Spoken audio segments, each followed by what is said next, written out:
Hello everyone, this is Ayushi and I am back with Psychology lecture series for class 11. आज हम chapter 7 human memory के बारे में पढ़ेंगे। ह्यूमन मेमोरी से हमारा मतलब है कि इंसानों के दिमाग में याददाश्त कैसे बैठती है, उनकी याददाश्त कितने लेवल्स में प्रोसेस होती है और वो किस प्रकार से उन याददाश्त को अपनी जिंदगी में इस्तेमाल करते हैं। पार्ट 1 में आज हम पढ़ेंगे कि मेमोरी होती क्या है और स्टेज मॉडल ऑफ मेमोरी के बारे में पढ़ेंगे। तो फर्स्ट ऑफ ऑल हम ये जानेंगे कि मेमोरी क्या होती है। Memory refers to retaining and recalling information over a period of time depending upon the nature of cognitive task you are required to perform. यानी कि मेमोरी का मतलब होता है कि हम कितनी जानकारी अपने दिमाग में स्थापित कर पा रहे हैं और उसको अपनी जिंदगी में वापस ला पा रहे हैं ताकि हम कोई भी काम आसानी से कर पाए। मेमोरी जो होती है ये 3 स्टेजेस में हमारे दिमाग में रहती है। पहला होता है एनकोडिंग। एनकोडिंग जो होता है ये होता है फर्स्ट स्टेज जिसमें हम बाहर से जानकारी अपने दिमाग में पहली बार बैठाते हैं ताकि वो हमारी याददाश्त में इस्तेमाल हो सके। हम जो भी चीजें अपने सेंसरी ऑर्गन्स या अपनी इंद्रियों से कलेक्ट करते हैं अपने वातावरण से, जैसे आँख से जो चीज देखते हैं, मुंह से जो चीज खाते हैं, नाक से जो चीज सूंघते हैं, अपनी त्वचा से जो जो चीज टच करते हैं, ये चीजें हम अपनी याददाश्त में एनकोडिंग यानी पहले स्टेज के द्वारा बैठाते हैं। दूसरा स्टेज होता है स्टोरेज।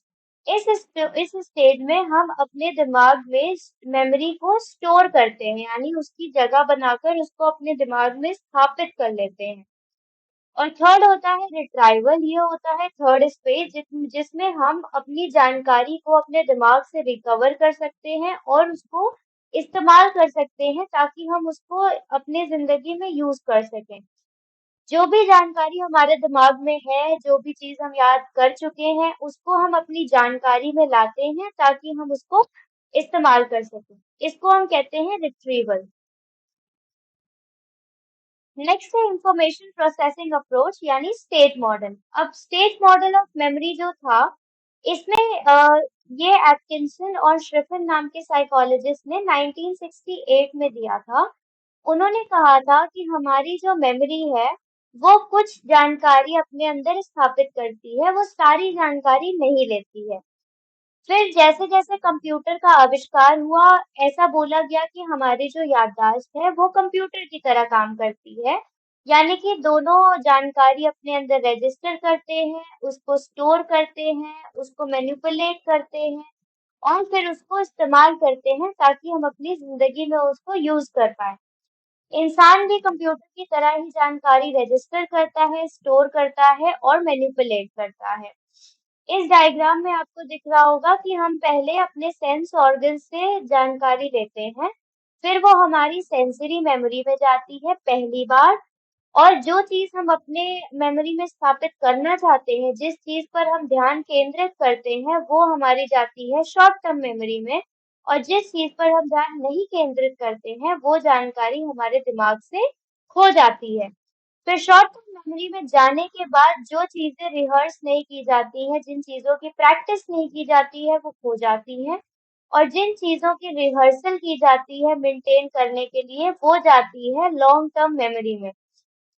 फिर लॉन्ग टर्म मेमोरी में जो हमारी मेमोरी जो याददाश्त होती है वो बहुत देर तक परमानेंट तौर पर स्थापित हो जाती है, लेकिन कुछ जानकारी समय के साथ खो जाती है लॉन्ग टर्म मेमोरी से भी। अब ये 3 मेमोरीज जो हैं, sensory memory, short term memory और लॉन्ग टर्म मेमोरी, ये 3 स्टेजेस हैं जिससे हमारी मेमोरी पास करती है एटकिंसन और श्रिफिन के हिसाब से। अब इन तीनों को हम डिटेल में पढ़ेंगे। पहला होता है सेंसरी मेमोरी। सेंसरी मेमोरी में जो भी जानकारी हमारे वातावरण से आती है वो पहली बार हमारे अंदर स्थापित होती है। सेंसरी मेमोरी की कैपेसिटी बहुत ज्यादा होती है, यानी इसमें बहुत सारी जानकारी इकट्ठा की जा सकती है बहुत कम समय में, यानी कि 1 सेकंड से कम में जो भी चीज आती है वो पहले सेंसरी मेमोरी में जाती है। ये जो भी सेंसेस से हम मेमोरी लेते हैं अपने वातावरण से, वो मेमोरी सेंसरी मेमोरी में जाती है। सेंसरी मेमोरी 2 तरह की होती है। पहले होती है आइकॉनिक, जो चीजें हम देखते हैं, और दूसरी होती है इकोइक, जो चीजें हम सुनते हैं। अब सेंसरी मेमोरी में जाने के बाद हमारी मेमोरी जाती है शॉर्ट टर्म मेमोरी में। जो भी चीज हम सेंसरी मेमोरी के बाद जिस पे चीज पे हम ध्यान केंद्रित करते हैं वो मेमोरी हमारी जाती है शॉर्ट टर्म मेमोरी में। इसमें थोड़ी कम जानकारी इकट्ठा की जा सकती है और 30 सेकंड या उससे कम का समय रहता है एसटीएम में हमारी जानकारी को जाने में। एटकिंसन और श्रिफिन ने बोला था कि एसटीएम में हमारी जो मेमोरी होती है वो अकाउस्टिकली ली जाती है। इसका मतलब होता है कि ध्वनि के हिसाब से हमारी मेमोरी एसटीएम में जाती है। एसटीएम भी फ्रेजाइल होता है, यानी कि इसमें से भी कुछ जानकारी जा सकती है, खो सकती है, लेकिन सेंसरी मेमोरी से ये कम फ्रेजाइल होती है। अभी हाल ही में ये थ्योरी आई है कि हमारी जो शॉर्ट टर्म मेमोरी है वो केवल एक नहीं है, उसमें बहुत सारे पार्ट्स हैं, उसके बहुत सारे कंपोनेंट्स हैं। इसको जो मल्टी कंपोनेंट व्यू हम एसटीएम का बोलते हैं, इसको बेडली नाम के साइकोलॉजिस्ट ने 1986 में दिया था। इन्होंने कहा था कि हमारा जो एसटीएम है वो केवल जानकारी को स्थापित नहीं करता है, वो इसको मैनिपुलेट करता है, उसको बदलता है ताकि हम समय के हिसाब से उस जानकारी को इस्तेमाल कर सकें। इस तरह की मेमोरी को हम कहते हैं वर्किंग मेमोरी, जो शॉर्ट टर्म मेमोरी का हिस्सा होती है। इस मेमोरी का पहला कंपोनेंट होता है फोनोलॉजिकल लूप, जिसका काम होता है कि हमारी जो भी ध्वनि से संबंधित जानकारी है वो 2 सेकंड तक अपने अंदर स्थापित करे। इसके बाद इसका सेकंड कंपोनेंट होता है विजुओ स्पेशल स्केच पैड। इसका काम होता है जो भी चीज हम देख रहे हैं, देखने वाली जानकारी को ये अपने अंदर स्थापित करता है, जैसे कि फोनोलॉजिकल लूप सुनने वाली जानकारी को स्थापित करता है। इसका थर्ड कंपोनेंट होता है सेंट्रल एग्जीक्यूटिव, जो सारी जानकारी फोनोलॉजिकल लूप और विजुओ स्पेशल स्केचपैड से लेता है और उसको हम हमारे ध्यान में केंद्रित करवाता है, और ताकि हम उस पे अपने व्यवहार पे उस मेमोरी को इस्तेमाल कर सकें। जो मेमोरी शॉर्ट टर्म मेमोरी के बाद भी हमारे दिमाग में रहती है प्रैक्टिस के द्वारा, वो जाती है लॉन्ग टर्म मेमोरी में। लॉन्ग टर्म मेमोरी की जो कैपेसिटी होती है ये बहुत ज़्यादा होती है, यानी कि इसमें बहुत ज़्यादा जानकारी इकट्ठा किया जा सकता है। लॉन्ग टर्म मेमोरी परमानेंट होती है, यानी यहाँ से जानकारी जा नहीं सकती है, वो एकदम स्थापित हो जाती है हमेशा के लिए। जैसे कि शॉर्ट टर्म मेमोरी में हमारी चीजें अकाउस्टिकली होती है, यानी ध्वनि के हिसाब से। लॉन्ग टर्म मेमोरी में हमारी जानकारी सीमेंटिकली स्थापित होती है, यानी कि जानकारी के मतलब से। हम जानकारी का मतलब समझते हैं और फिर उसको अपनी लॉन्ग टर्म मेमोरी में डालते हैं। लॉन्ग टर्म मेमोरी में जो भी जानकारी जाती है वो कंट्रोल प्रोसेसेस के द्वारा बदली जाती है या उसमें चेंजेस आते हैं। जो भी मेमोरी शॉर्ट टर्म मेमोरी से ध्यान केंद्रित होता है जिस पे, यानी सेलेक्टिव अटेंशन के द्वारा जिस मेमोरी पर हम ध्यान केंद्रित करते हैं वो जाती है लॉन्ग टर्म मेमोरी में, और जिस चीज पर ध्यान नहीं केंद्रित करते हैं वो खत्म हो जाती है। फिर होता है मेंटेनेंस रिहर्सल, जो एक और कंट्रोल प्रोसेस होता है। इसमें क्या होता है कि हम ज्यादा से ज्यादा जानकारी अपने दिमाग में स्थापित कर सकते हैं, जितने समय तक हमको चाहिए उतने समय तक। दूसरा कंट्रोल प्रोसेस होता है चंकिंग, जो शॉर्ट टर्म मेमोरी में काम करता है।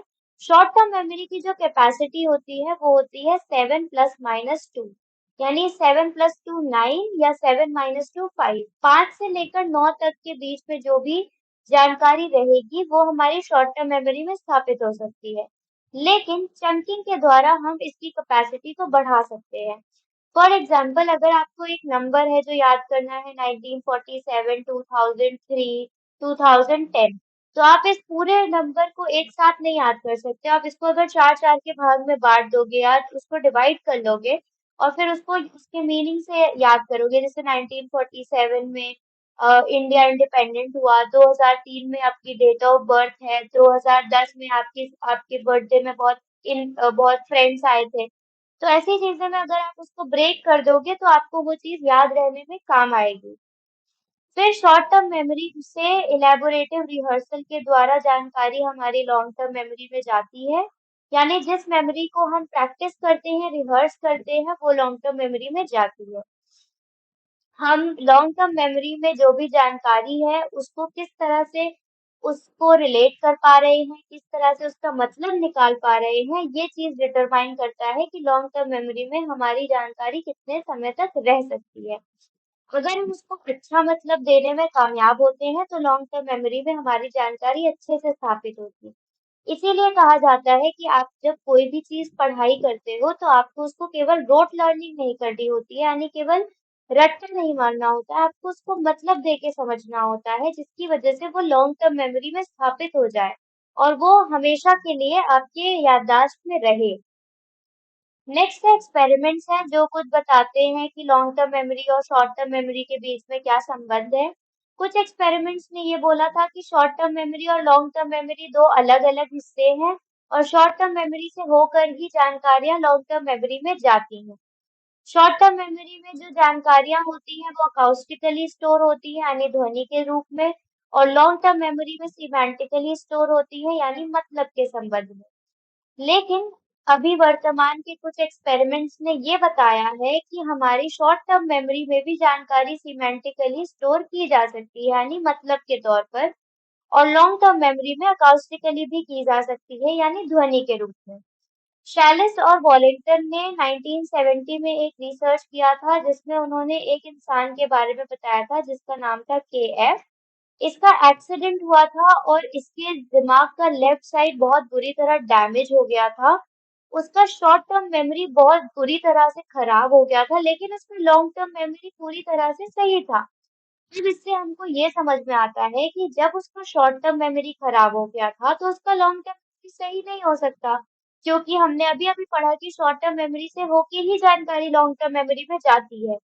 तो ये एक्सपेरिमेंट हमें ये बताता है कि लॉन्ग टर्म मेमोरी और शॉर्ट टर्म मेमोरी अलग-अलग हो सकती है और जो जानकारी लॉन्ग टर्म मेमोरी में जा सकती है बिना शॉर्ट टर्म में गए हुए। नेक्स्ट है लेवल्स ऑफ प्रोसेसिंग, यानी किस स्तरों पे हम जानकारी को इकट्ठा करते हैं।